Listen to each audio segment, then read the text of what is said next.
Ça t'a jamais tenté des collabs comme ça avec Non. des têtes d'affiche Non, parce que moi, les collabs, souvent, c'est offrir une pièce. Et je trouve que pourquoi j'offrirais une pièce à une célébrité et pourquoi je ne l'offrirais pas à un de mes abonnés qui va liker tous mes posts et Ouais. qui m'encourage et qui me laisse toujours des gentils commentaires. Tu vois, je trouve que c'est trop facile d'offrir. Tu peux offrir quand tu fais de l'achat-revente, tu peux offrir quand tu fais produire en Chine. Moi, c'est des pièces qui sont super longues à produire. C'est des pièces qui sont désirables dans le sens où j'ai des abonnés qui attendent la pièce qui leur plaît pour pouvoir l'acheter. Et je trouve que c'est trop facile d'offrir à quelqu'un pour dire on fait une collab. Moi, j'aime pas trop ce système-là. Après, c'est personnel, hein, mais non, je trouve que je préfère faire connaître mon travail par la sueur de mon front, par mes vidéos, l'originalité de mon approche, que par l'offrir à une célébrité qui va l'apporter. Vous écoutez le podcast Rendez-vous sur la prom. Bonjour à tous et bienvenue pour ce nouveau numéro de Rendez-vous sur la prom. On reprend enfin, c'est la saison 4 et c'est le premier épisode. Un épisode exceptionnel puisque nous nous sommes rendus directement chez la personne interviewée. Une personne que vous connaissez déjà puisque c'est Thibaut de Archibaud, celui qui fait les blousons avec les sacs de couchage comme il se présente sur les différents réseaux sociaux.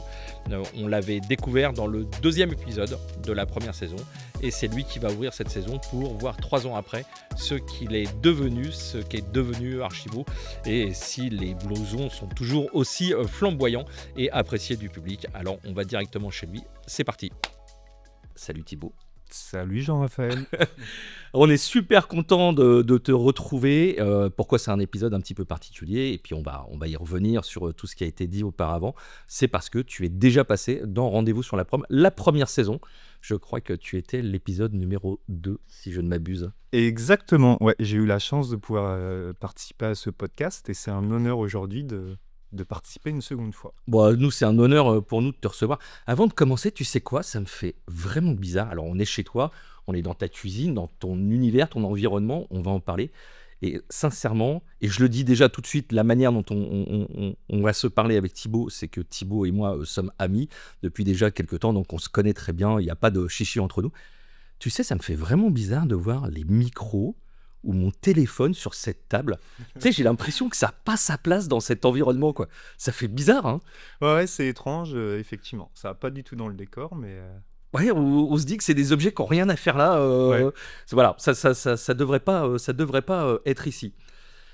Alors, on va revenir un petit peu sur toi. On va pas non plus re-rentrer dans le détail sur toute la jeunesse de ce que tu as fait, parce que il faut écouter cet épisode numéro 2 de la saison 1, mais on va quand même en reparler un petit peu. Aujourd'hui, tu as quel âge ? Allez, il faut le dire. Allez, lâche Alors, l'affaire. aujourd'hui, j'ai 44 ans. 44 ans, ça va. C'est méga jeune, 44 ans. Tu sais à qui tu parles. Oui. T'as 44 ans, donc le dernier épisode date d'il y a 3 ans. On avait parlé un petit peu de ton parcours. Moi, je voudrais revenir sur quelques points de ça. Tu es né en Normandie. Ouais, tout à fait. Tu as immigré dans le sud en Exact. quelle année ? En 2006, je fête mes 20 ans de vie niçoise cette année. Génial. Ouais. Tu te souviens de la première chose que tu t'es dit en arrivant à Nice ? Enfin, le premier souvenir. Qu'est-ce qui t'a vraiment marqué quand t'es... Ah bah Nice, moi ce qui m'a marqué, c'est que étant donné que je suis toujours les yeux en l'air, c'est vraiment toute la beauté de la ville en fait. L'architecture, d'avoir une grande ville, c'est quand même la 5e ville de France, mais avec des bâtiments aussi magnifiques, tous ces immeubles anciens, l'architecture. Je pense que quand tu es sensible à l'art, au beau, tu ne peux que t'arrêter sur ce genre de détails. C'est vraiment en tout cas un des premiers souvenirs que j'ai.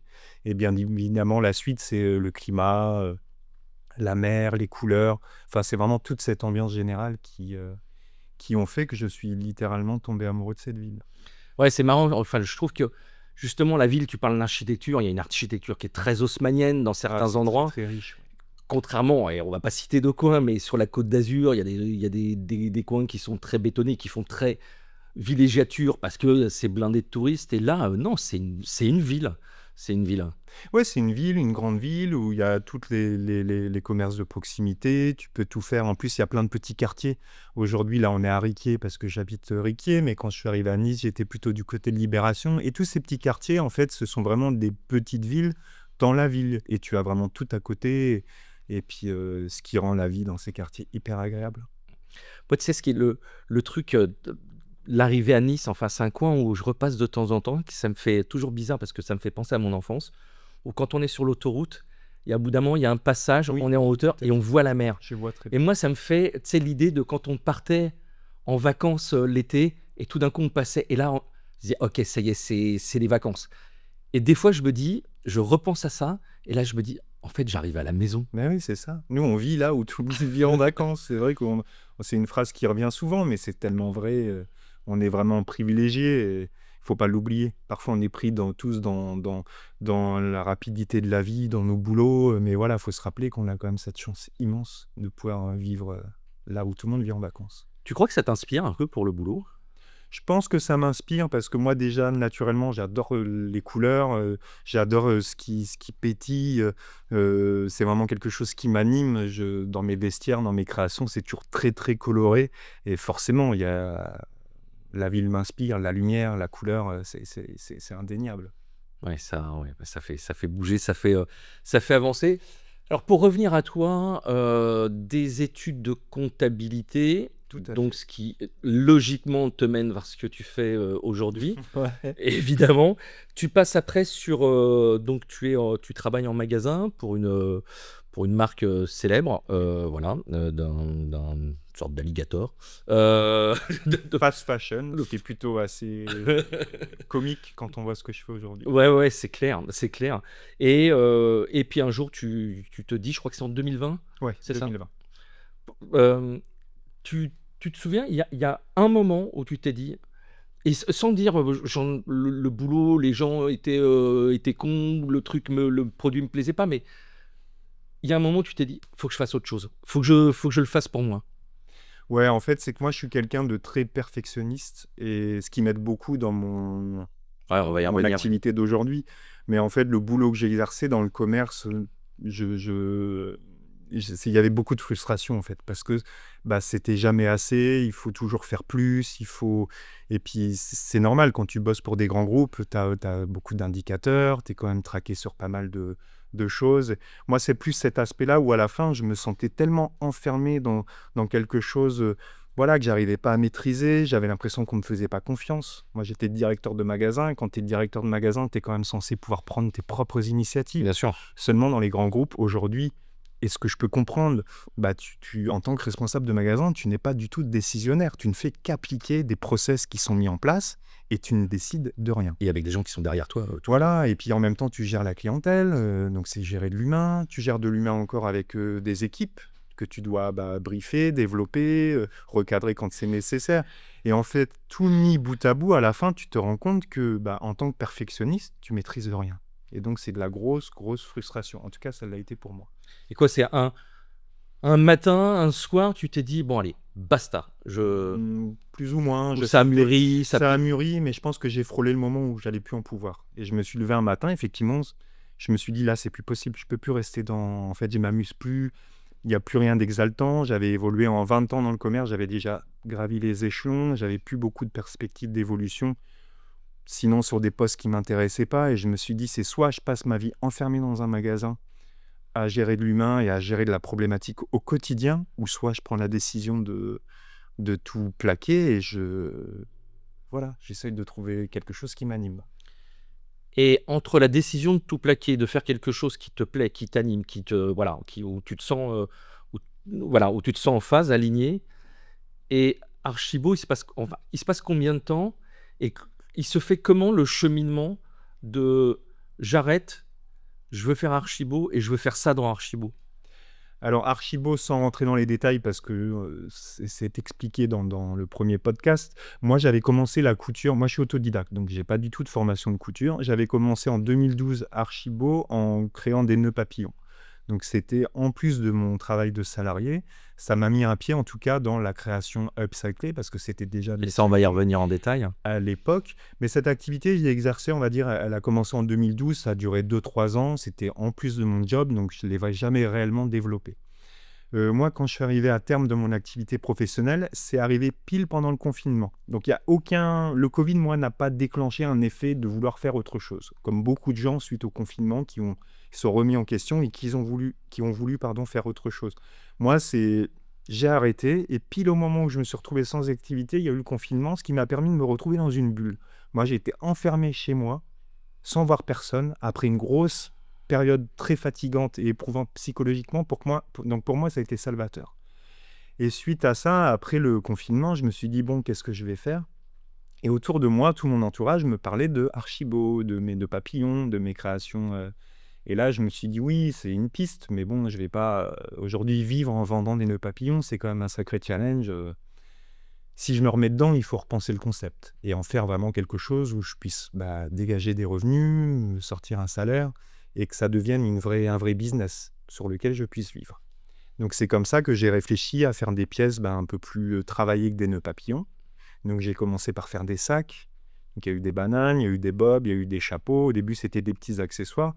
Et au fur et à mesure où moi, je prenais de l'assurance dans mes créations, où je perfectionnais aussi mes notions de couture, je me suis aventuré dans des pièces plus travaillées, plus conséquentes, avec des prix de vente plus élevés. Et c'est là où j'ai réussi à obtenir un business model plus en phase avec un business où tu peux sortir un salaire et pouvoir en vivre. J'allais te poser la question, quand tu es parti en fait dans ce truc-là, est-ce que tu étais juste dans, enfin pas un délire d'artiste, mais en tout cas dans une voie d'artiste, en laissant de côté un petit peu l'entrepreneuriat, le business, ou est-ce que les deux en fait étaient complètement mêlés en disant, bon, ouais, je veux créer des choses, je veux vraiment développer ce que j'aime faire, mais en même temps, je veux bosser, je veux gagner ma vie avec ça. Enfin, c'était très clair, c'était très cadré.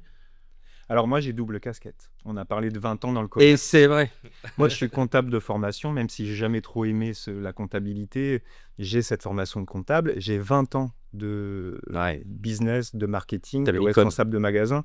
Je pense que la chance que j'ai par rapport à d'autres artisans qui peuvent être sur le même créneau et le même business que moi, c'est que j'ai cette vraie formation et ce vrai apprentissage, en tout cas, de ce qui est des objectifs, ce que sont des indicateurs de vente, voilà, programmer, faire un prévisionnel sur 12 mois, savoir quel chiffre d'affaires je veux atteindre.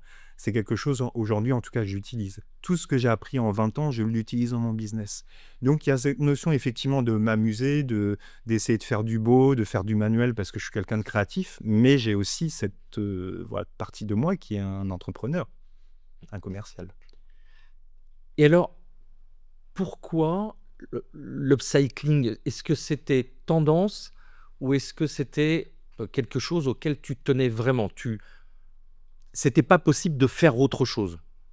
C'est pas possible parce que moi, mes inspirations, elles viennent par rapport à tout. L'upcycling, il est venu parce que, bon, moi, tu vois... Tu mon collectionnais le environnement. linge de maison, c'est ça que tu Exactement. disais, ouais. Moi, mon environnement, ça fait depuis 2012 que je vis dans un environnement vintage. Donc, bien sûr, il s'est développé au fur et à mesure des années parce que chiner et avoir autant d'objets, ça se fait pas en un claquement de doigts. Non. Donc, tout ça, c'est le résultat de plusieurs années de recherche. Mais depuis 2012, je vis comme ça. Donc, ça fait bientôt une quinzaine d'années. Et donc, il y a eu l'effet de mode, effectivement, qui est arrivé autour du vintage. Mais moi, c'est vraiment une manière de vivre. Enfin, je ne l'ai jamais fait pour la mode. Je l'ai fait parce que c'est quelque chose qui me plaît. C'est quelque chose qui me rassure. Moi, je suis quelqu'un de très sensible et je suis une éponge à énergie. Donc, c'est-à-dire que quand je suis dehors, dans la ville, le bruit des voitures, des motos, le monde a tendance à me pomper beaucoup d'énergie. Et j'ai besoin, quand je suis chez moi, de me sentir bien et d'avoir de bonnes choses qui me reviennent pour me ressourcer, me recharger. Et pour moi, c'est l'environnement qui me correspond. Ça aurait pu être un autre style de déco. Bon, il s'avère que c'est le style un peu 70s, années 60. Et donc, c'est tout naturellement que moi, après, j'ai chiné le linge de maison. Et quand j'ai voulu faire des créations couture, j'ai été inspiré par tous ces draps, tous les sacs de couchage, toutes les couvertures que je pouvais entasser à la maison. Et surtout, l'idée, c'était de se dire, il y a des sacs de couchage vintage qui sont vraiment trop sympas. Et c'est hyper dommage de les garder dans une armoire. En fait, il faut les faire vivre, il faut les sortir dans la rue, il faut... voilà, il faut les valoriser et c'est comme ça que tout naturellement, en fait, tout s'est enchaîné. Ça n'a pas été un calcul, tu vois. Je me suis pas penché Ouais. avec une feuille en me disant, je veux un truc qui est clinquant, je veux un truc, parce que c'est un peu ça aussi quand tu montes une boîte. Ah, je veux un truc qui plaise, je veux un truc qui parle aux gens, je veux un truc, tu vois, il y a beaucoup de recherche. Moi, il n'y a pas eu tant de recherche que ça, c'est venu naturellement et c'est un peu une extension de moi finalement. Je fais juste un petit pas de côté, mais pas tant que ça finalement, puisque tu parles de ton environnement, de la cuisine et puis de tes créations, dont on va y venir juste après. C'est quoi? C'est de la nostalgie?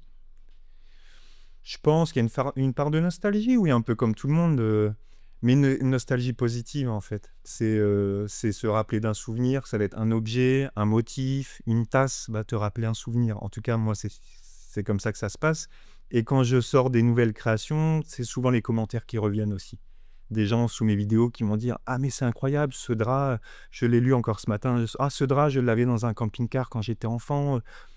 Et en fait, quand je lis ces commentaires-là, c'est les meilleurs commentaires que je puisse lire, tu vois?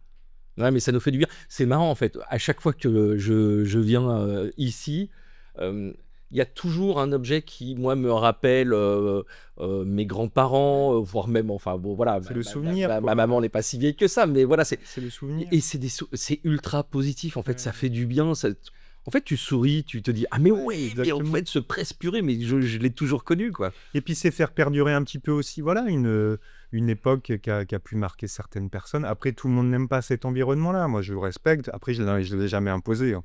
Donc les gens, parfois sur les réseaux, il y a des gens qui sont un peu virulents dans leurs remarques en disant: «Ah, c'est horrible, non, les années 70, non merci».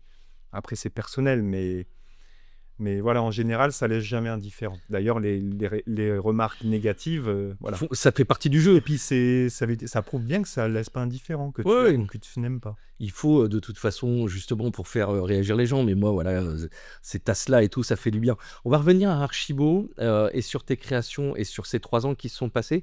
Mais j'ai juste une petite question sur Archibo. Il Qu'en a pensé ton entourage, en fait, quand tu as dit: je vais lancer, cette fois-ci, voilà, ma marque, je vais le faire à 100%». La réaction des gens autour de toi, de tes proches, elle a été comment? Bah, j'ai toujours été soutenu par mes proches, hein, ça j'ai jamais senti de personnes réfractaires.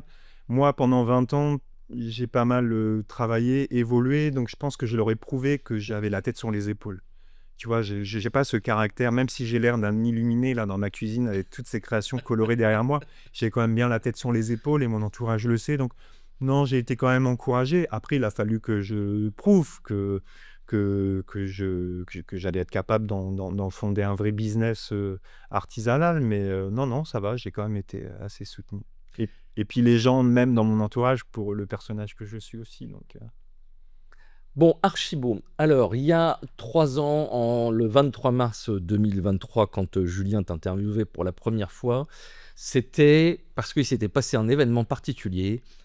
Tu étais sur les réseaux, hein, ça c'est le côté moderne, d'Archibo.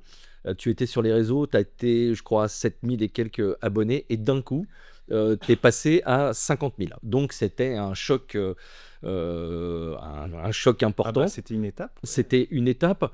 Bon, aujourd'hui, je crois qu'on n'est plus exactement à 50 Non. 000, on est à 240, c'est ça? Oui, 240 000. Bon alors, qu'est-ce qui s'est passé, depuis 3 ans? Raconte-nous un petit peu, Archibo, comment ça a évolué? Alors ça a évolué, ça a bien évolué. La preuve, je suis encore là aujourd'hui, donc ça veut dire que c'est une belle réussite. Il y avait des objectifs qui ont été atteints, il y a des objectifs qui n'ont pas été atteints pour diverses raisons. C'est pas grave. Après, il est jamais trop tard pour les réaliser Et puis c'est la vie. et c'est la vie. Mais voilà, les réseaux maintenant, on va dire que pour moi, c'est mon outil pour commercialiser mes créations. J'aime toujours autant travailler sur les réseaux sociaux, mais j'ai l'impression maintenant que je me suis un peu emprisonné dans cet outil. C'est-à-dire que je suis totalement dépendant de cet outil. Et ça m'a permis d'avoir un peu de recul dessus et de me rendre compte que, voilà, avoir une communauté, c'est important, mais tu peux pas tout capitaliser sur une communauté et que c'est un boulot qui est quotidien. C'est-à-dire qu'aujourd'hui, c'est pas parce que j'ai 240 000 abonnés que bah, maintenant tout est facile, tout est tranquille. Je crois même que Presque c'est... au contraire, ouais. Ouais, je crois que j'ai jamais autant travaillé qu'aujourd'hui. Parce qu'entre-temps, les réseaux ont évolué. Tout le monde maintenant est sur les réseaux. Quand tu lances un business, la première chose que les gens font, c'est ouvrir un compte TikTok ou ouvrir un compte Instagram. Parce que maintenant, tu peux mutualiser ton site internet sur tes réseaux sociaux. Donc, ça devient un outil obligatoire. Sauf que moi, j'ai l'impression aujourd'hui qu'il commence à y avoir un peu une saturation. Il y a beaucoup de choses sur les réseaux. Et donc, là où il y a 3 ans, quand on a discuté la première fois, là où j'avais l'impression que c'était plus facile parce que, voilà, c'était un peu, moi j'arrivais sans prétention aucune, je pense que je peux dire que j'ai un peu contribué au niveau français, en tout cas, à démocratiser l'upcycling. Maintenant, on est quand même assez nombreux sur le créneau et voilà, il y a de la concurrence. Donc, pour moi, aujourd'hui, c'est un peu plus difficile. Mais je lâche pas, mais c'est beaucoup plus... j'ai besoin de beaucoup plus travailler sur le contenu, sortir de la vidéo. C'est vraiment très, très intense. Au détriment du travail sur tes créations? Pas forcément au détriment, mais après, c'est une bonne chose. Là, j'en ai dépeint un portrait un peu où j'explique que c'est beaucoup, beaucoup, beaucoup de travail, mais à contrario, ça m'a forcé aussi, moi, à me renouveler, Ouais. parce que, en fait, si tu veux, les réseaux sociaux et ton audience te forcent à toujours faire plus, à toujours surprendre, à toujours... Voilà, tu as une vidéo qui a fonctionné, elle a été virale, tu as beaucoup d'abonnés qui sont venus, ça veut dire que la vidéo d'après, il faut que ça soit aussi bien, voire mieux. Donc ça t'oblige, toi, à te surpasser, à dépasser tes limites, à proposer davantage. Mais c'est ça aussi qui est parfois fatigant, tu vois. Tu es pris dans une spirale, toujours plus, tu vois. Puis c'est une pression et je te connais et on s'est vu à certains moments de ces 3 ans où tout d'un coup, tu avais un petit peu les boules parce que, il y avait pas la communauté qui suivait à un certain moment comme tu l'aurais souhaité, où tu t'étais investi énormément sur une vidéo et puis tu trouvais qu'il y avait pas autant de mais oui, c'est très fluctuant, enfin mais enfin, j'allais dire c'est un combat. Ouais, de toute façon, c'est un travail de tous les jours. Ça doit être usant, hein, ça? C'est fatigant. C'est fatigant parce qu'en plus, moi, mon activité, la couture, c'est fastidieux, c'est très long, c'est très minutieux. Donc moi, si tu veux, mon audience et l'algorithme m'imposerait de sortir une vidéo limite tous les jours, mais moi, je peux pas. Ouais, Il y a des créateurs de contenu tu peux sortir une vidéo quand tu fais, je sais pas moi, des vidéos où tu fais des débriefs sur, j'en sais rien, j'ai pas d'idée, mais tu sais, quand tu fais juste de l'explication, mais là, la couture, moi, je peux pas faire une création par jour, une vidéo avec un super montage, une voix off, la super musique qui va bien, c'est juste pas possible. Donc moi, au niveau de ma fréquence, j'essaie de sortir 2 à 3 vidéos par semaine, ce qui est déjà énorme pour moi. Parce que je rappelle que je suis tout seul à la tête de cette activité. Et franchement, entre aller chiner, entre coudre, faire les photos pour le site internet, gérer l'envoi des commandes, les services après-vente, les questions, les messages, c'est beaucoup de temps.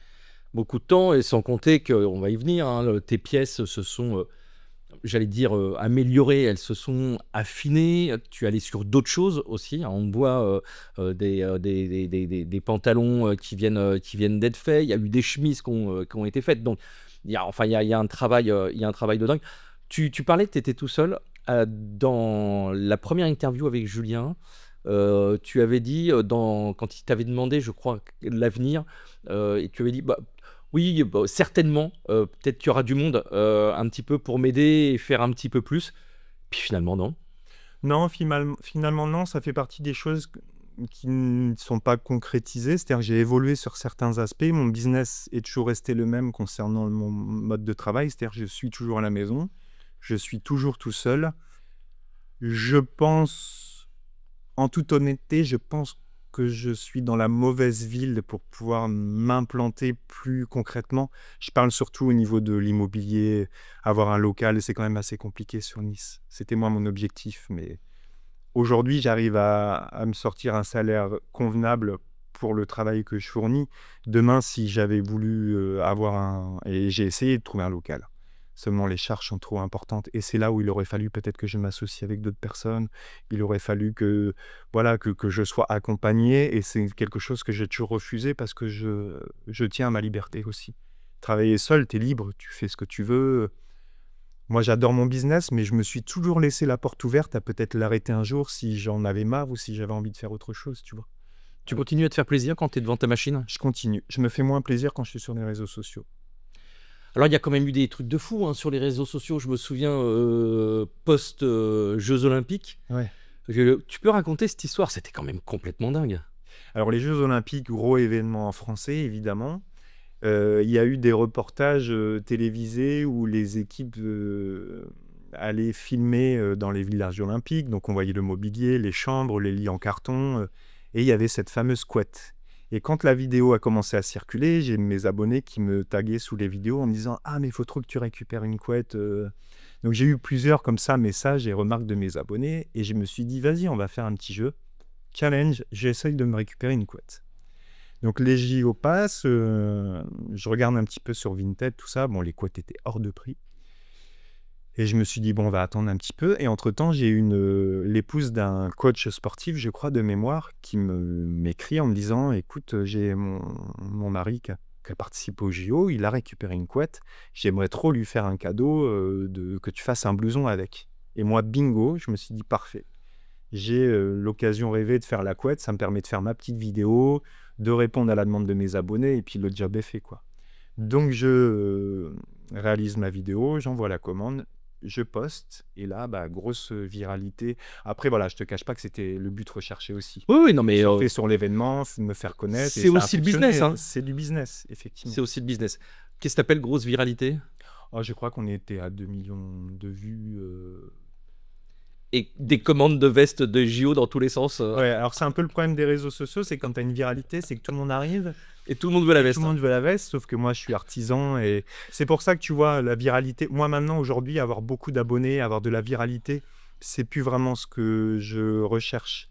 Moi ce que j'aimerais maintenant, c'est quand je publie et que je mets en vente des pièces, que l'algorithme il soit cool avec moi et qu'il montre au moins à ma communauté qu'il y a des nouveautés.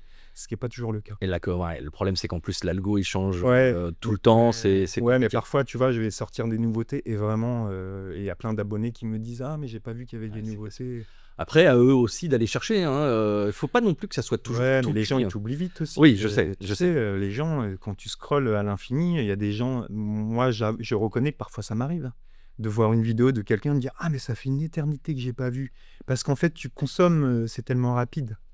Donc c'est pour ça, tout ça pour en revenir à la viralité. La viralité, elle est très bien si tu montes un business, que tu as commandé 5000 pièces, Ouais. voilà, Tu peux qui les sort écouler. d'usine et que tu as une vidéo virale, et là, tu as 5000 commandes qui tombent parce que ta vidéo et tout le monde adore ce que tu fais. Mais moi, un artisan qui sort 15 pièces par mois, une viralité, tu vois, c'est bien parce que ça augmente ma communauté, mais finalement, je me suis rendu compte, tu vois, par rapport au premier podcast où j'étais content d'avoir beaucoup d'abonnés, maintenant, ça ne me sert à rien. Et puis, si tu veux, en plus, j'ai l'impression que maintenant, vu que j'ai beaucoup d'abonnés, les gens se disent « Ah ben lui, il a une grosse communauté, il n'a pas besoin d'être partagé. Ouais, c'est ça. » Alors que voilà, ça ne veut rien dire.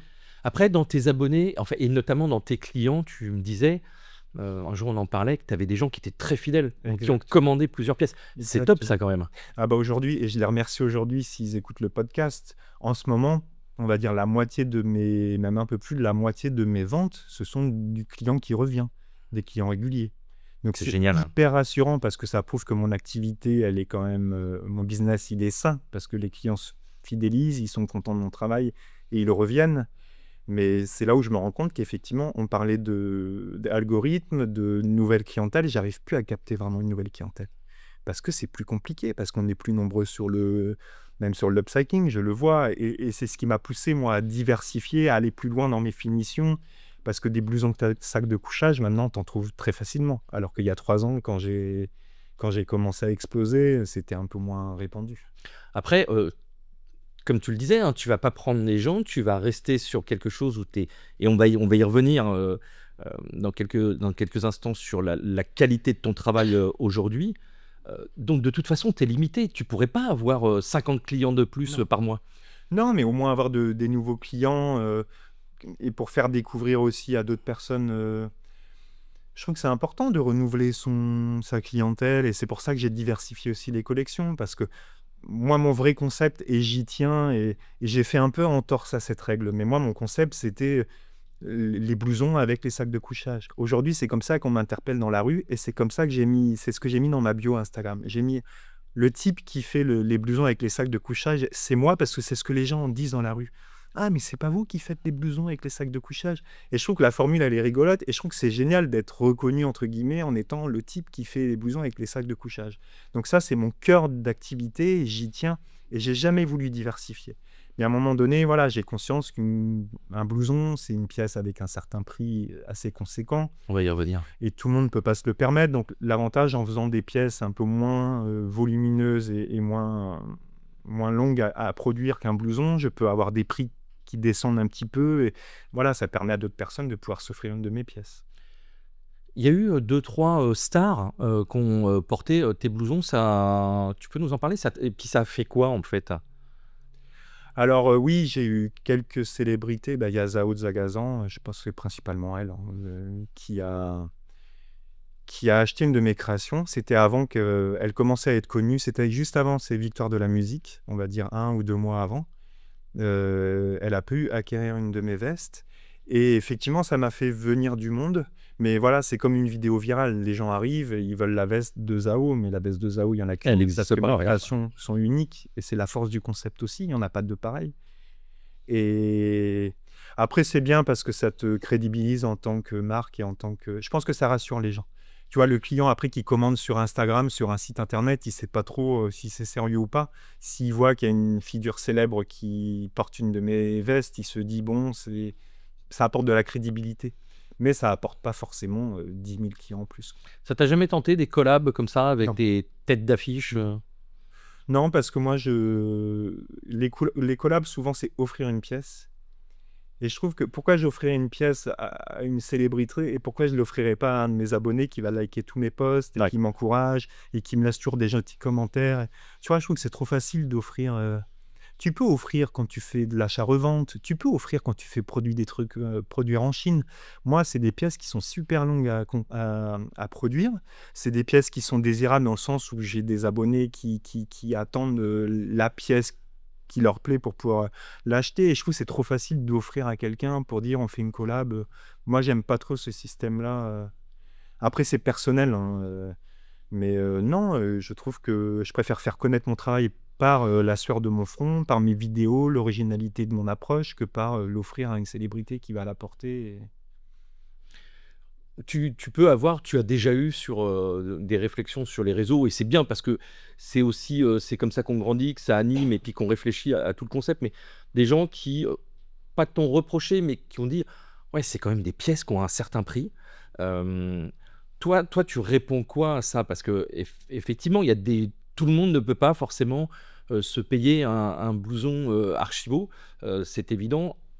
Après, moi, pour voir ce que tu fais, je comprends l'ampleur du travail. Et puis aujourd'hui, ton travail, il est devenu encore plus fin, encore plus. Enfin voilà, c'est vraiment c'est millimétrique et tu fais attention aux moindres détails sur les pièces que tu fais. Voilà, qu'est-ce que tu vas répondre sur cette histoire de prix là? Alors, je réponds pas forcément de manière frontale ou sur les réseaux. Je ne vais pas répondre à un message parce que pour moi, déjà, je trouve que c'est se justifier, mais j'ai pas à me justifier en fait. Et que seules les personnes qui ont connaissance et qui vont chercher un peu plus loin que le bout de leur nez sont capables de se rendre compte que c'est des pièces quand même où il y a du travail. C'est de la création unique, c'est artisanal. Le problème, moi, de mon activité, c'est que c'est du vêtement. Donc, moi, je suis artisan textile. C'est des pièces qui sont pour moi des pièces un petit peu artistiques, on peut le dire. Bien sûr, Et c'est totalement. sans prétention aucune. C'est juste, voilà, la réalité. Mes blousons, il y a des petits détails. Je vais quand même aller chercher plus loin qu'un simple blouson. Mais c'est du textile, c'est du vêtement. Donc les gens vont se dire, c'est un blouson, c'est un vêtement, donc ça doit avoir le prix d'un blouson. Mais non. Et je trouve que c'est parfois un peu injuste parce que moi, sous couvert que c'est du vêtement, voilà, on va tout de suite me taper dessus sur les prix. Alors que je sais pas, un artiste, et les exemples que je vais citer, c'est pas du tout pour dénigrer ses activités, c'est à titre de comparaison. Mais un artiste qui va faire une toile qui va lui prendre 12 heures, s'il la vend 300 €, on va rien lui dire. Et moi, je vais faire un blouson qui va me prendre 12 heures, je vais le mettre à 300 ou 350 €, bam, on va me tomber dessus. Et je trouve que c'est injuste. Tu prends un graphiste qui te fait un logo, qui te fait une identité visuelle, qui te fait... Enfin, c'est un budget. Il va te demander 1000 balles. Hein, Ah de oui, toute moi j'ai façon. fait des devis, c'est 1000, 1500 € Ah oui. pour un logo, et c'est justifié. Mais lui, on va rien lui dire. Mais moi, vu que c'est du textile, du vêtement, tout de suite, on va comparer ça à ce qu'on trouve dans le commerce et on va dire que je suis pas légitime. Bon, pour le graphisme, vous demandez à notre super amie Olga. Vous venez de la part du Rendez-vous sur la prom, elle vous fera des prix. Alors, pour revenir à ça, est-ce qu'il n'y a pas aussi... Alors déjà, là où je te suis, c'est que D'un autre côté, les gens, ils sont prêts à faire la queue comme des dingues pour acheter un sac à 5000 balles ou une robe sous prétexte que c'est, ou je sais pas quoi, une ceinture à 400 balles sous prétexte que c'est cette marque. En plus, une ceinture qui a été produite certainement à des En dizaines, plus, à mais c'est centaines ça de en milliers plus. d'exemplaires. Exactement. Donc là, tu as envie de dire, bah, là, tu as quand même un exemplaire qui est unique. Est-ce qu'il n'y a pas aussi dans la tête de certaines personnes se dire, ouais, non, mais enfin, c'est de l'upcycling, donc c'est des couvertures, donc forcément, ça coûte pas cher, quoi. Oui, bah, parce qu'en fait, c'est ça quand je te dis de ne pas aller voir plus loin que le bout de son nez. Et ce que les gens ne voient pas, c'est qu'il y a des éléments neufs aussi. La base est upcyclée, mais les doublures sont neuves. Il y a des éléments qui sont neufs, les velours sont neufs. Il y a une base d'upcycling, mais c'est de l'upcycling que j'estime, moi, et que je considère premium. On est sur vraiment quelque chose d'un peu plus haut de gamme. Et puis, tu te payes un concept aussi. À un moment donné, il faut dire les choses. Tu payes un concept, tu payes une originalité. Il y a ça aussi dans le prix. C'est pas que la matière, c'est pas que tu vois ce que je veux dire. C'est tout ce que ça englobe autour. Et puis je rappelle aux gens que moi, voilà, les vidéos que je tourne, c'est du temps. Bah, Donc, c'est clair. Hein. quelque part, le prix de la veste aussi, tu le retrouves dans... C'est une manière de me rémunérer, moi, sur tout le temps que je prends pour aller chiner, faire des vidéos, faire le montage, faire la voix off, gérer mon site internet. Et il faut pas oublier toutes les charges aussi qu'il y a. Le site internet, c'est des charges. Moi, je paye mon site internet, je paye une commission sur mon site internet, je paye une commission sur les transactions bancaires quand le client paye par carte bleue. Enfin, il y a des frais surtout. Donc, ma veste coûte tant, mais c'est pas ce qui me revient moi dans la poche. Moi, je peux confirmer. En plus, je vois Thibaut, c'est très difficile de sortir avec lui. Hein. Il bosse 6 jours sur 7. Hein. Donc, c'est... Voilà. On est samedi, tu viens avec nous? Bah non, en fait, je travaille. Donc, non, c'est pas évident. Aujourd'hui, tu fais maintenant d'autres pièces. Pourquoi pourquoi t'as voulu faire autre chose? Alors, j'ai voulu faire autre chose parce que j'ai senti à un moment donné un essoufflement. Donc, on a parlé tout à l'heure de concurrence, mais j'ai observé voilà, que la concurrence arrivait. Donc, ça devenait un petit peu plus difficile pour moi d'écouler mes plus grosses pièces. Et j'ai aussi eu des moments de fatigue physique, parce que faire des blousons avec des sacs de couchage, des couvertures, ce sont des pièces qui sont complexes, qui demandent beaucoup de manutention, de manipulation. C'est très minutieux. Donc, par moments, c'est des pièces qui sont éprouvantes physiquement à fabriquer. Donc, je me suis dit, j'aimerais bien trouver une autre pièce où je puisse alterner, en fait. Coudre un blouson et coudre une pièce un peu plus facile en termes de manipulation. Je dis facile, pas en termes de finition, parce qu'on va parler des chemises. Les chemises, c'est très minutieux à faire, mais c'est plus léger, c'est plus souple, c'est moins épais, donc c'est moins fastidieux. Et c'est comme ça donc, que j'ai lancé la chemise. C'est plus difficile. Pourquoi c'est quoi le côté minutieux des La chemises? chemise, c'est que tu vois toutes les surpiqûres. Tu as toutes ces finitions, la boutonnière, toutes les coutures doivent être hyper droites. Donc, c'est encore plus minutieux qu'un blouson, mais c'est moins, tu vois, c'est moins épais, c'est plus souple, ça patine moins sous la machine. Pour moi, c'est plus facile physiquement, en fait. Je parle vraiment d'épreuves physiques. Donc là, aujourd'hui, tu as des blousons sans manches, des chemises. Des chemises, après, parce que là, on est en période estivale. Mais l'hiver, je tourne vraiment, enfin, je récupère le concept initial du blouson. Et puis là, les pantalons, là, c'est... Ouais, les pantalons, c'est une nouveauté que j'ai voulu tester. Ça fait pas longtemps. Hein. Là, j'ai fait mon deuxième drop hier soir. Et donc, tout est parti. Donc, l'accueil a été plutôt positif. Mais je sens que c'est un produit qui fait débat. Contrairement au blouson, c'est un produit... Oui, c'est génial que ça fasse débat. Ouais, c'est cool. Bah, ça suscite une réaction. Mais les gens, voilà, il y a beaucoup de gens qui n'ont pas aimé. Après, j'ai des gens qui ont aimé. La preuve, ils sont tous partis. Est-ce qu'il y a des gens qui achètent Archibaud pour dire, alors, j'ai du Archibaud, mais en fait, de se dire, j'ai une pièce, il n'y a personne d'autre qui l'a. Ah, mais c'est certain. Puisque j'ai des clients, une fois qu'ils ont réussi à acheter une pièce, ils m'écrivent un petit message en DM. Ah, je suis trop content, j'ai enfin réussi. Donc, il y a forcément aussi, voilà, le côté de désirabilité, rareté. Et pour en revenir au prix, parce que ça fait partie du prix aussi, voilà, la rareté. Vient intervenir aussi un peu dans le prix d'un article. Plus c'est rare, plus il y a de la demande, bah, plus le prix augmente aussi. Et je crois que c'est Kélian Dubas qui sera dans le prochain épisode qui m'avait dit, ouais, il y a un blouson que je voulais et en fait je l'ai raté et je suis dégoûté. Et frustration. Ouais, il y a frustration. Il y a des gens qui le gèrent bien, il y en a d'autres qui le gèrent moins bien. Il y a des gens qui se désabonnent à cause de... Ouais, ils t'en veulent. Ils ouais. Ah ouais, je l'ai pas eu. Il y en a qui m'ont déjà dit, ouais, je suis désolé, je me désabonne, mais ça me saoule à chaque fois. Après, je peux comprendre parce que celui qui a envie d'avoir une Bien sûr. modeste, à chaque fois, il n'y arrive pas. Puis ça lui remet le nez dedans dès qu'il est sur son fil d'actualité. Donc, je peux comprendre, mais après, c'est le business model aussi. Bien sûr. Voilà, c'est la rareté du produit. C'est pour ça que je pense que c'est la recette qui fait que ça fonctionne. Tu parlais de tes drops là, avant tu faisais un drop par mois, Ouais, tout à fait. et là maintenant non, tu as plus étalé. Ouais, parce que c'était beaucoup d'orgas. En fait, avant, pendant un mois, je faisais que de la fabrication et je faisais du teasing par poste. Donc, je postais pendant un mois toutes les nouveautés en disant que ça sera avant la fin du mois. Et donc, à la fin du mois, j'ouvrais mon site internet avec toutes les nouveautés. Et c'est là, en fait, c'était les belles heures d'Archie. Ça fonctionnait du tonnerre, quoi. C'est dès que j'ouvrais mon site, pardon, tout était vendu en 5 minutes, quoi. Après, ça s'est un peu essoufflé, c'est normal aussi. Mon activité, maintenant, ça va faire 6 ans. Donc, Mais c'est ça de temps en temps qui te mettait un petit peu dans le ouais, dur. Je te voyais en disant, ouais, il me reste 2 pièces, tu vois, sur 10. ouais. Mais il reste 2 pièces. On te disait, mais non, mais Ouais, Thibaut, il mais te reste 2 pièces sur 10, tout va ouais, bien, mais tu vas les vendre. quand t'es habitué à... Et c'est là, en fait, c'est la vie, c'est tout. Mais C'est oui, la vie, c'est que rien n'est figé dans le temps. Que ce soit, là, on parle d'un business, mais qu'on parle d'une vie personnelle, une vie sentimentale. La vie, c'est ça, ça défile. Et moi, aujourd'hui, je me suis retrouvé, voilà, 6 ans d'activité. J'ai eu une période fin d'année dernière et début d'année où ça a été difficile. Où moi, j'ai eu une grosse démotivation sur les réseaux sociaux, j'avais plus envie. Donc, j'ai arrêté de poster pendant 2 ou 3 semaines. Quand j'ai repris mes posts, l'algorithme, il me l'a fait payer. Donc, ça a été difficile, tu vois. Et puis moi, j'ai une gymnastique où, enfin, tu vois, je montre la couverture et après, je montre la transformation, si tu veux.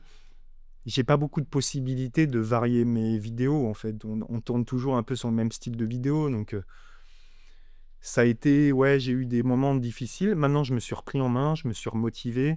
Une chose que, une chose qui m'a toujours ému et touché, c'est que j'ai jamais perdu ma créativité. Et ça, c'est cool. Parce que tu sais, quand humainement tu es en difficulté, quand tu te remets en question, parfois ça peut impacter, tu vois, ta manière de créer, le syndrome de la page blanche, les choses comme ça, tu vois.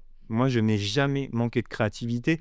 Et c'est ce qui m'a toujours, tu vois, quand j'étais pas bien et que j'arrivais à sortir une pièce dont j'étais satisfait, je me dis, tu vois, t'es pas bien, mais tu sors quelque chose, quoi. Et c'est cool.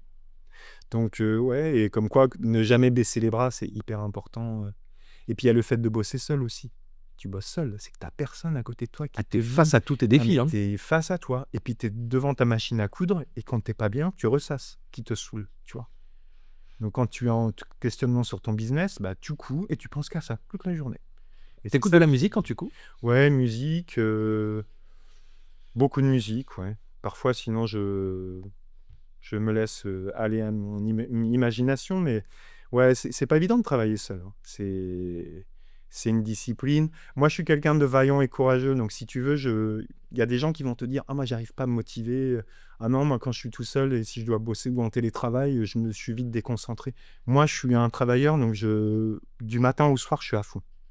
En revanche, là où c'est difficile, c'est ce qu'on expliquait. Quand tu as des downs, quand tu sais pas ce que tu vas faire, quand tu sens que ton activité, voilà, elle risque de t'échapper, tu as besoin d'avoir l'avis de ton entourage. Seulement, moi, mon entourage, il n'est pas forcément dans le même business que moi. Et puis, il n'a pas la vision de ma problématique, tu vois. Parce que moi, je vais dire un truc, on va me dire, ah, mais t'as qu'à faire ça. Pour celui en face de toi, c'est évident, mais toi qui es dans ton truc, et bah, ça ne l'est pas parce que tu as les problématiques qui sont réelles, mais la personne, elle s'en rend pas compte. Les conseillers sont pas les payeurs. Ouais, c'est pas évident. Comme moi, je pourrais donner un avis sur ton activité, mais je la connais pas en fin de compte. Oui. Donc, Bon, après, il peut y avoir des choses, mais effectivement, au bout du compte, c'est quand même toi qui te retrouves tout seul face à ta machine et à ton business. ouais, c'est ça. Mais c'est ça, humainement, c'est ça aussi qui t'apprend. Et c'est pour ça que j'ai parlé tout à l'heure de ma petite porte ouverte. Moi, j'ai toujours été conscient et je sais que Archie ne durera pas éternellement parce que c'est comme ça. Et parce que j'ai 44 ans et je vais pas jusqu'à 65 ans faire des blousons dans ma chambre. Enfin, ça n'a pas de sens. Et puis, c'est pas la vie que j'ai envie de mener. Pour l'instant, ça fait 6 ans que je le fais. C'est quand même hyper bien. Mais j'ai conscience que voilà, j'ai cette porte quand même qui va s'ouvrir un jour et ça sera une belle expérience. Bon, merci pour la transition. Là, justement, on va, avant de parler un petit peu de Nice, Archibaud, d'après toi, ça va évoluer comment? Comment t'aimerais que ça évolue? Tu disais qu'il va y avoir une porte qui va s'ouvrir, peut-être quelque chose qui va se terminer, passer à autre chose. Est-ce que tu arrives à l'imaginer aujourd'hui ou pas du tout? Aujourd'hui, Archie, j'ai compris et j'ai envie que ça reste une activité artisanale parce que c'est comme ça que je vois les choses, en toute simplicité, en toute authenticité. Et Archie sera toujours là. Je sais pas de quelle manière. Ouais. Mais non, mais est-ce que tu pourrais créer d'autres choses?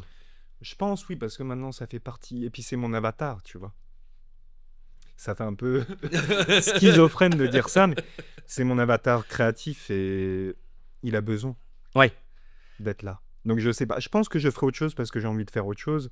J'ai envie, quand je dis la porte est ouverte, je me laisse ouvert à toute opportunité. J'ai connu le salariat. Le salariat, c'est beaucoup d'avantages aussi que tu n'as pas en tant qu'indépendant. Donc cette porte ouverte, ça veut aussi dire ça. Mais je pense qu'Archie a toujours besoin d'exister. Il existera peut-être différemment.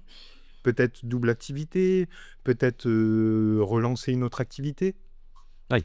J'ai quelques pistes, il faut que j'arrive à les développer. Et je sais pas. À vrai dire, je sais pas. Je sais juste que ça restera de l'artisanat et que ça sera toujours présent dans ma vie.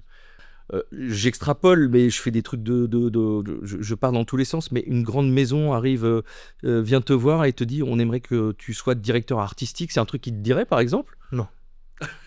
Non, parce que moi, en fait, c'est l'authenticité la proximité. Ouais. Pour moi, c'est des choses qui sont trop. Puis c'est pas mes valeurs. Moi, je suis un mec simple dans mon appartement vintage. Une grande maison de luxe, c'est pas du tout en phase avec ma manière de voir les choses. C'est faire acheter pour acheter, faire consommer pour consommer. C'est pas du tout. Moi, aujourd'hui, voilà, mon but, c'est de vendre mes créations parce que moi, mon but, c'est d'avoir un salaire comme tout le monde dans la vie. Donc, c'est mon activité professionnelle, mais ça s'arrête là. C'est. Puis il y a quelque chose, en fait, toi, avec le public, les gens qui achètent tes pièces, il y a une relation. Alors c'est marrant parce que ça reste quand même via Internet, mais voilà, tu as envie, on a l'impression de te sentir proche de ces gens-là. Est-ce que tu as déjà vu, dans la vraie vie, des gens qui ont acheté tes pièces, t'en as discuté avec eux? Alors, j'en ai vu. Le problème que j'ai, c'est que je suis hyper embarrassé. C'est hyper stupide, mais j'ai croisé des clients dans la vraie vie avec mes créations sur le dos. Et quand tu parles avec quelqu'un qui porte une de tes créations, c'est hyper perturbant.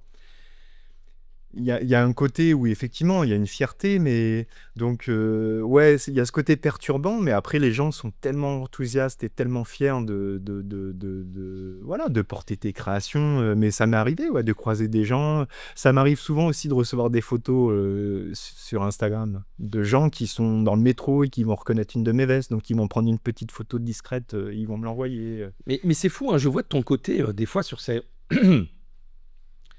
je vois des fois ton côté sur cette modestie, ou de gens qui te disent, mais comme si tu vois, tu te rendais pas forcément compte de l'impact, ça avait. Ça, c'est très rigolo de te voir face à ça, ou quand des gens viennent te prendre dans la rue en disant: «Oh ouais, mais c'est génial ça et tout». Je te sens toujours, enfin il y a quelque chose Bah, c'est la qui légitimité, tu sais, moi j'ai le syndrome de l'imposteur dans ce milieu. J'ai pas de, moi j'ai jamais appris à coudre, j'ai appris tout seul. tu vends, des dizaines de pièces, par mois. Alors tu as, et ça c'est pas effectivement la raison princi tu as 240 000 personnes qui te suivent sur les réseaux. C'est qu'à première vue, tu commences à être légitime, hein. Ouais, mais tu sais, c'est connu aujourd'hui, les gens qui n'évoluent pas dans un milieu dans lequel ils seraient censés être, t'es pas légitime. Et moi, c'est cette modestie, c'est parce que je suis quelqu'un de quand même globalement modeste, j'aime pas me Et mettre en réservé. avant.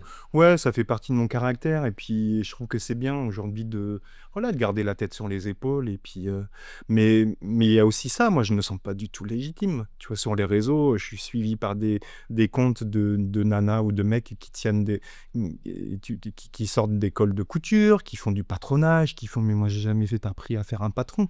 Moi, mes patrons, j'ai appris en chinant des t-shirts à 1 € chez Emmaüs. Je découds et j'essaie de faire un patron à partir de celui.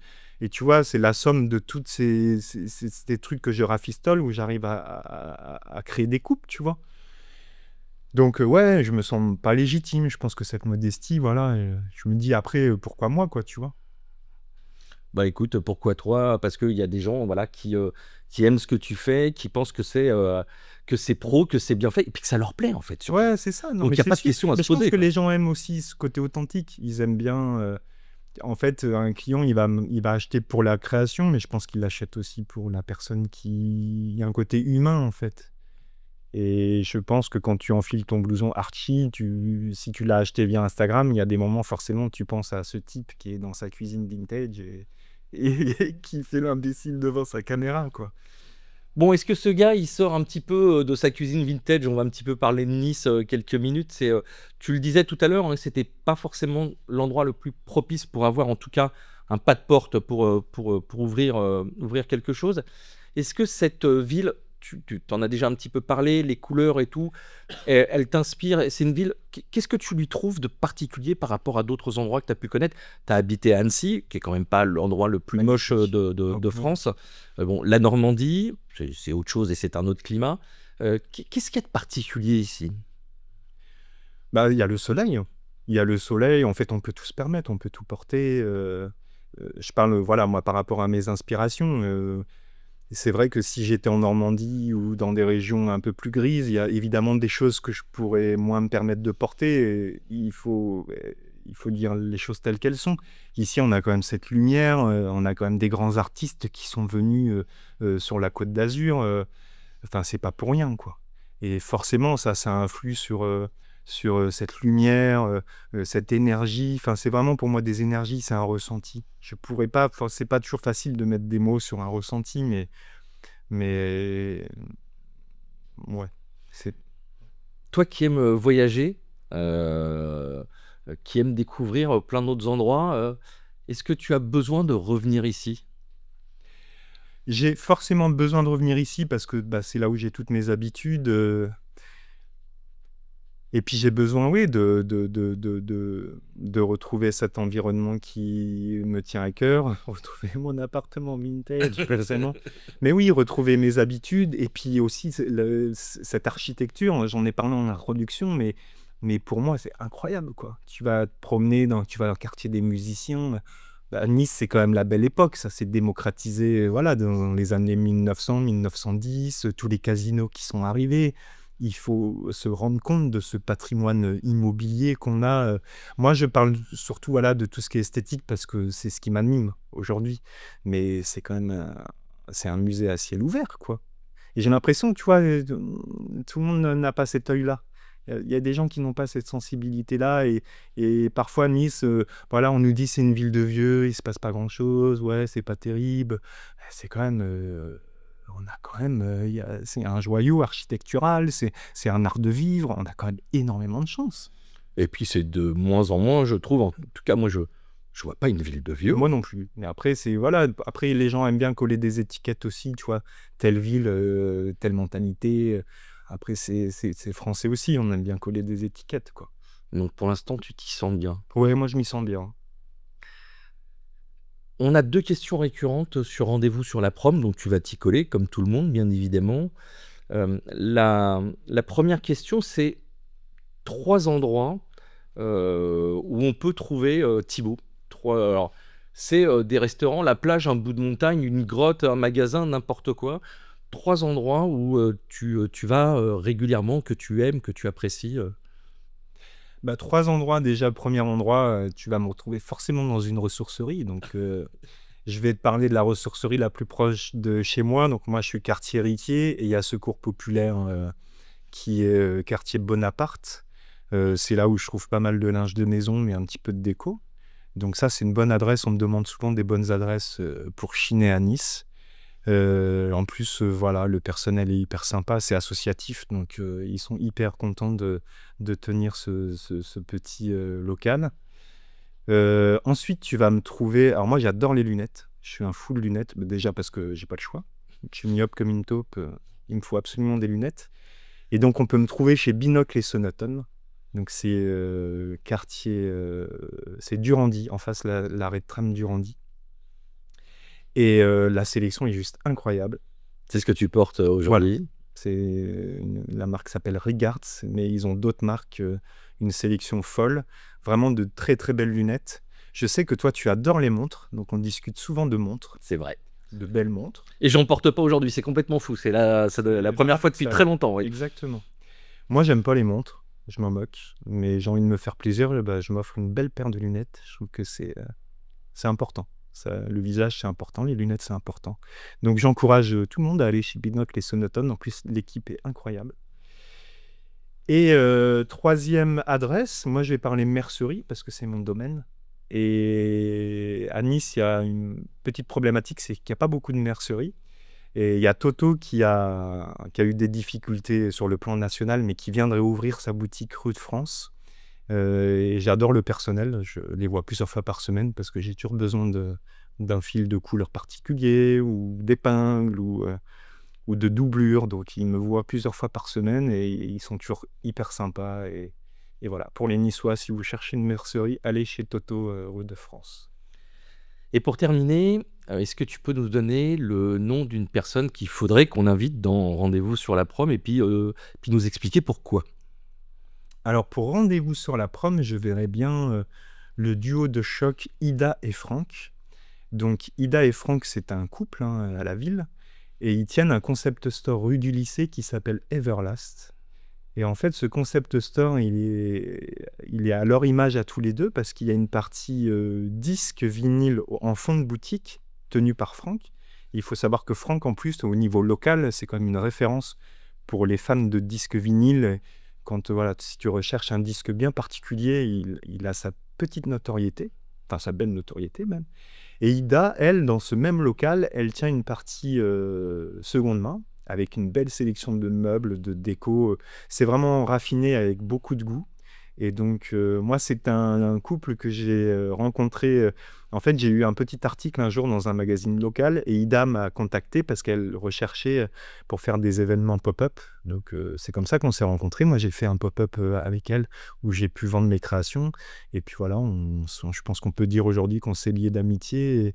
Et puis, je pense qu'en plus, voilà, pour un podcast, ce que je trouve intéressant dans leur manière de travailler, c'est un couple, deux passions réunies dans le même local et deux passions différentes, mais qui se complètent bien, qui se répondent. Et voilà, et peut-être qu'ils sauront nous expliquer comment on peut arriver à travailler à deux, en couple. Ouais, je pense que ça peut être intéressant. Et on revient sur du vintage. Évidemment, ça, de toute façon, On revient toujours. on y reviendra toujours. Ça, c'est une évidence. Ouais, Thibaut, écoute, merci beaucoup pour ton témoignage. Merci pour ce moment passé ensemble. Et ben, merci à toi, Jean-Raphaël. Merci d'avoir partagé ce moment avec nous. Si cet épisode vous a plu, n'hésitez pas à le commenter, à le partager, le noter et à en parler autour de vous. Ce podcast est une production Audio Pictura. Pour découvrir nos autres réalisations, rendez-vous sur audiopictura.com. Audio Pictura, parce que les plus belles histoires méritent d'être racontées.